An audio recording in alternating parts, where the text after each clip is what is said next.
ఒక మీడియా సంస్థతో అంటే ఆల్మోస్ట్ ఏబిఎన్ కి మీకు అసలు ఏంటి మధ్యలో గొడవలు ఏంటి, అసలు వ్యత్యాసాలు ఏంటి, ఆ తిట్టుకోవడాలు ఏంటి? ఇప్పుడు ఏబిఎన్ రాధాకృష్ణ అనేటువంటి వ్యక్తి ఒక పత్రిక నడుపుతున్నటువంటి ఒక జర్నలిస్టు. అవును. అదేవిధంగా టీవీని కూడా నడుపుతున్న జర్నలిస్టు. ఇప్పుడు నేను మిమ్మల్ని సూటిగా అడుగుతున్నా, మీరు కూడా జర్నలిస్టే. అవును. జర్నలిజం అంటే ఏంది అసలు? ప్రజల కోసం పోరాడడం, సమాజంలో జరిగేటువంటి తప్పుని, ప్రభుత్వాలు చేసేటువంటి అధికారంలో ఉన్నటువంటి పార్టీలు చేసే తప్పుని ఎత్తి చూపి ప్రజలకి దృష్టికి తీసుకొచ్చి వాటిని గాడిలో పెట్టి పాలనని, అన్యాయాన్ని అడ్డుకునేటువంటి ఒక ఫోర్త్ పిల్లర్ ఆఫ్ ది సొసైటీయే జర్నలిజం. రైట్.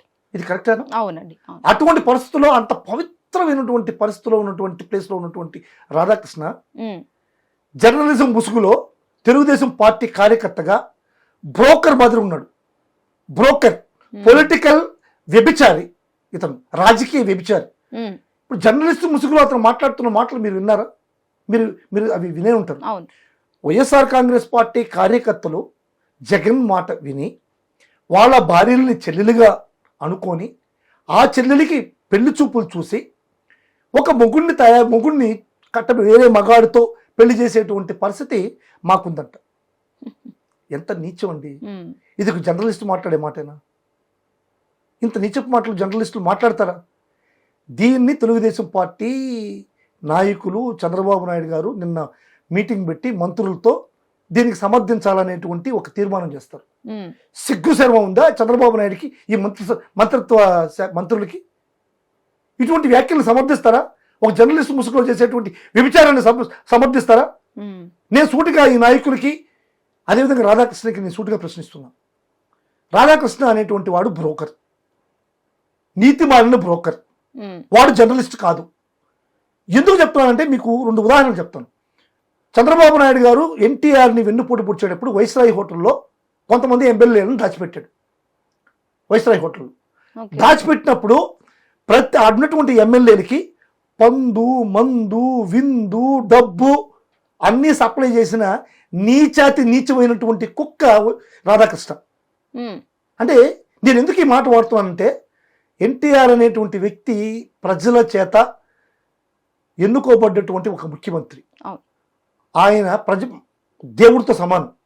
అంతటి ప్రజాదరణ కలిగినటువంటి ఒక ముఖ్యమంత్రిని నువ్వు తోయడానికి చంద్రబాబు నాయుడు వెన్నుపోటు పొడుస్తుంటే ఒక జర్నలిస్ట్గా ఉన్న నువ్వు, అయ్యా చంద్రబాబు నాయుడు ఇది చేసేది తప్పు, నువ్వు చేయకూడదు, నువ్వు కావాల్సి ఉంటే మళ్ళీ నెక్స్ట్ టైం నువ్వు ఒక పార్టీ పెట్టుకుని ఆ పార్టీని ప్రజల్లోకి తీసుకెళ్ళి నువ్వు ముఖ్యమంత్రి కా అని చెప్పాల్సినటువంటి పొజిషన్లో ఉన్నటువంటి నువ్వు నీచంగా చంద్రబాబు నాయుడు వేసేటువంటి కుక్క బిస్కెట్లకి ఇష్టపడి కుక్కలాగా నువ్వు చంద్రబాబు నాయుడు ఇంట్లో కుక్కలాగా నువ్వు చంద్రబాబు నాయుడికి సపోర్ట్ చేస్తూ ఎమ్మెల్యేలకి బంధు, పందు, విందు అన్ని సప్లై చేసినటువంటి దుర్మార్గుడు, నీచుడు. అంటే ఒక్క నిమిషం, ఇక్కడ మీరు అన్నట్టుగానే సొంత మేనమామనే కదా, అలా ఎట్లా చేస్తారండి? అసలు మీరు చెప్తే నాకు నమ్మాలనిపించదు. మేనమామ కాదు, మామ, సొంత మామ, పిల్లనిచ్చిన మామ.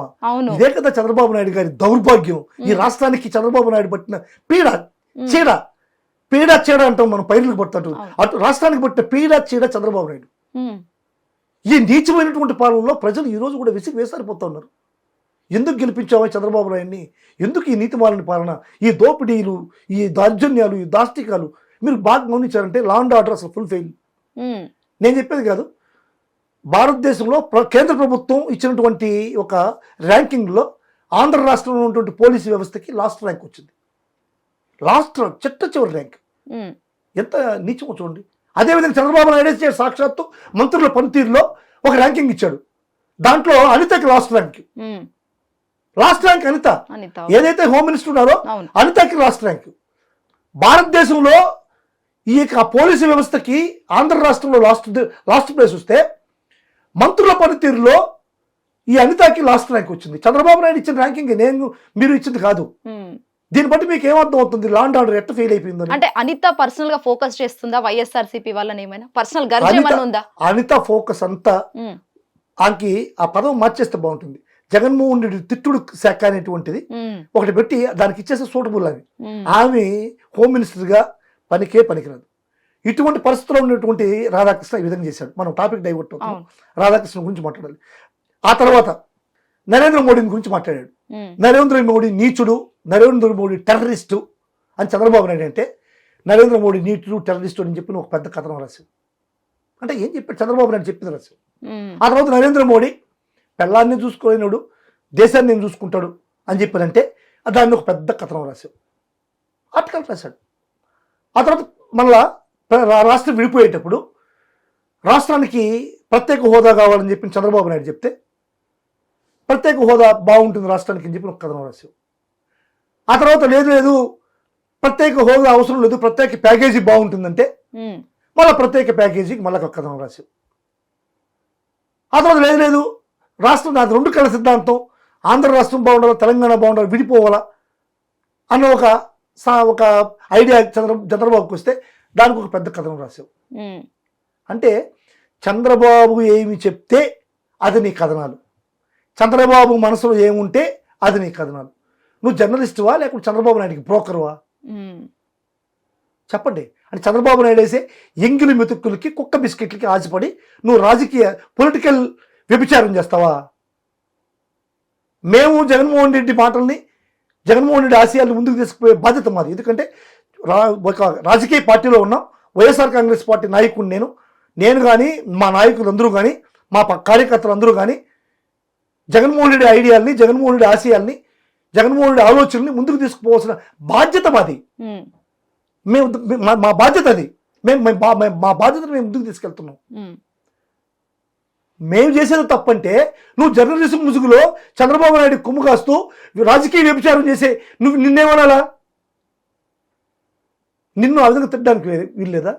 పాపం ఆయన భార్య కూడా తిడ్డామంటే ఆయన భార్య కూడా 2021లో కనకదుర్గం చనిపోయింది. పాపం మనం అనలేము ఎందుకు చనిపోయిందంటే పాపం అది ఆమె వాళ్ళ ఎందుకు చనిపోయిందో అర్థం కాదు. పాపం నేనేమనుకుంటున్నానంటే ఈ విధంగా వేరే ఎవరికి ఏమన్నా ఇచ్చి కట్టబెడతాడనేటువంటి ఆలోచన, వేరే ముగ్గురు చూస్తాడని ఆమె చనిపోయిందేమో మా తల్లి, అది దేవుడికి ఇరుక.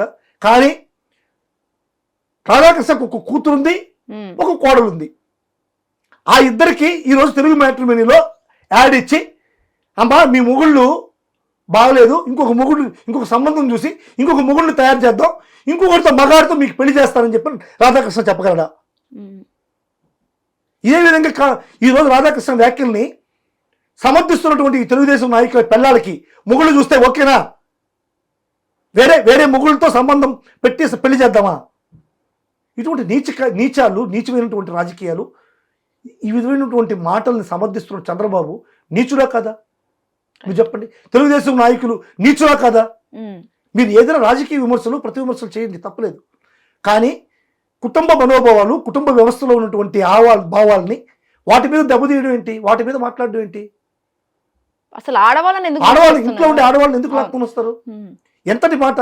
ఇప్పుడు ఒక వ్యక్తిని నీ పిల్లాన్ని చెల్లిగా చూసి ఇంకొక భార్య, ఏ మగాడైనా సరే, ఏ వ్యవస్థ అయినా, కుటుంబ వ్యవస్థ అయినా సరే అంగీకరిస్తుంది ఆ మాటకి.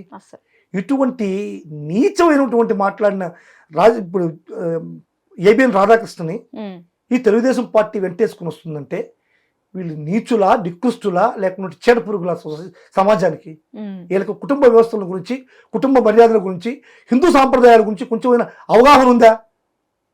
ఇప్పుడు లోకేష్ ఆ విధంగా పెళ్లి చేయగలడా ఆయన భార్యకి? ఇంకొక మగాడిని చూసి పెళ్లి చేయగలడా లోకేష్? ధైర్యం ఉంటే చెప్పండి. ఇటువంటి ప్రక్రియలో ఉన్నటువంటి రాధాకృష్ణ కూడా ఒక మనిషి, అతను ఒక జర్నలిస్టు. ఈ పేపర్ని మూసేస్తాం మేమంటే, వచ్చినప్పుడు మూసేస్తామంటే దాని మీద జగన్ మీద ట్రోల్స్. ఇటువంటి మూయాల్సిన అవసరం లేదా? మీరు చెప్పండి. సరే, నేనే ఒకటే సూటిగా ప్రశ్నిస్తున్నా రాధాకృష్ణ ఏదైతే ఏబిఎన్ టీవీ ఛానల్లో తొలి పలుకులు అనేటువంటి నీచి పలుకులు పలుకుతాడో, దుర్మార్గమైన పలుకులు పలుకుతాడో, అన్యాయమైన పలుకులు పలుకుతాడో, ఈ పలుకులన్నిటినీ కూడా మరుసటి ఉదయం పత్రికలు వస్తాయి. కానీ ఈ మాటను పత్రికలు రాయకుండా ఎందుకు కట్ చేసావు రాధాకృష్ణ? నీ కోడలు తిట్టిందా? లేకుంటే నీ కూతురు తన్నిందా? ఎందుకు? ఆ రోజు రాత్రి ఏం జరిగింది? ఎందుకు పేపర్లో ఉదయం రాలేదు? ఇవన్నీ కూడా సభ్య సమాజం కలచించుకునేటువంటి జర్నలిజంలో ఉండేటువంటి లోపాలు.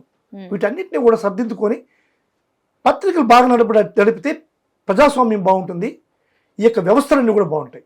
ఇటువంటివన్నీ వదిలేసి రాధాకృష్ణ ఈ విధమైన మాటలు మాట్లాడు వాళ్ళని దాన్ని కంటిన్యూ చేస్తే తప్పని మేము జగన్మోహన్ రెడ్డి ద్వారా తెలియజేస్తున్నాం. Okay sir. Hit TV app ఇందులో short news, live news, entertainment shows, movies, digital magazines తో పాటు మీ జిల్లా వార్తలను కూడా ఫ్రీగా చూడొచ్చు.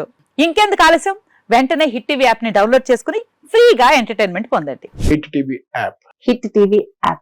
Please download Hit TV app. Hit TV యాప్ని ఫ్రీగా డౌన్లోడ్ చేసుకొని ఎంజాయ్ చేయండి. మీకు నచ్చిన ఎంటర్టైన్మెంట్ కోసం హిట్ టీవీ యాప్ ని ఫ్రీగా డౌన్లోడ్ చేసుకుని ఎంజాయ్ చేయండి. హిట్ టీవీ యాప్ని డౌన్లోడ్ చేసుకుని ఆస్వాదించండి, ఆశీర్వదించండి. ఇంతమంది సెలబ్రిటీలు హిట్ టీవీ యాప్ ని డౌన్లోడ్ చేసుకోండి అని చెప్తున్నారంటే ఎంత మంచి యాప్ ఆలోచించండి.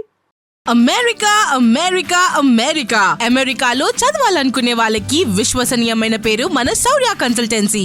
UK Law 1 Year Masters. UK Law 1 Year Masters. 2 years work permit up to 5 years visa. Contact Saurya Consultancy. Contact 89851 89851.